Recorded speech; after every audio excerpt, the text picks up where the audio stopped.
Hello guys, study with Abhijeet में आपका स्वागत है। आज हम लोग शुरू करने जा रहे हैं पेडागोजी ऑफ फिजिकल साइंस का। ये हमारा यूनिट 2 है, जिसे हम लोग कवर करेंगे एक एक करके।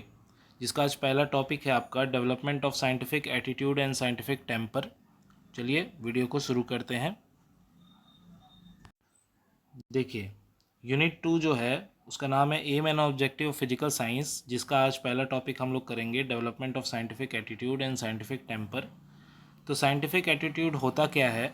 Scientific attitude is a composite of a number of mental processes और tendency to react consistently in certain ways to a novel और प्रॉब्लमेटिक सिचुएशन। यानी कि जब आपके लाइफ में कोई प्रॉब्लम आए, कोई समस्या आए, तो उस पर कैसे रिएक्ट करना है, यही साइंटिफिक एटीट्यूड को एक तरह से जस्टिफाई करता है। दीज इंक्लूड एक्यूरेसी, आप कितने एक्यूरेट हैं, इंटेलेक्चुअल ऑनेस्टी आपकी कितनी है, ओपन माइंडनेस वाले आप हैं कि नहीं, respect for evidence, suspended judgement, critical thinking, preservations and looking at the true cause and effect relationship. यानी ये सारे चीज़ें आपके अंदर दिख रहे हैं कि नहीं, ये सारी क्वालिटीज़ आपके अंदर दिख रही है अगर, तो आपका साइंटिफिक एटीट्यूड है, ये माना जाएगा। साइंटिफिक टेम्पर क्या होता है?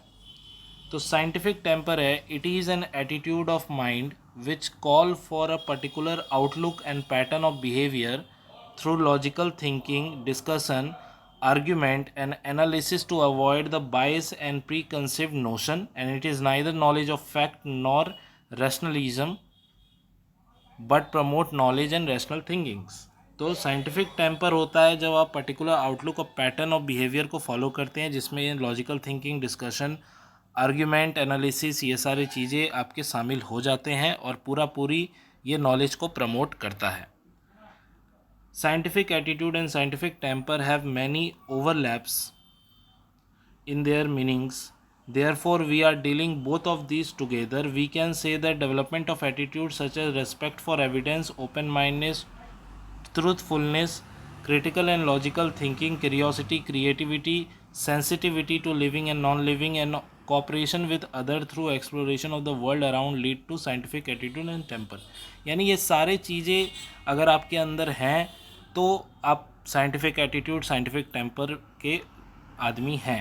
तो ये सारी चीज़ें बहुत इंपॉर्टेंट है। इस पैराग्राफ को आप ज़रूर वहाँ पे लिखिएगा एग्जामिनेशन में।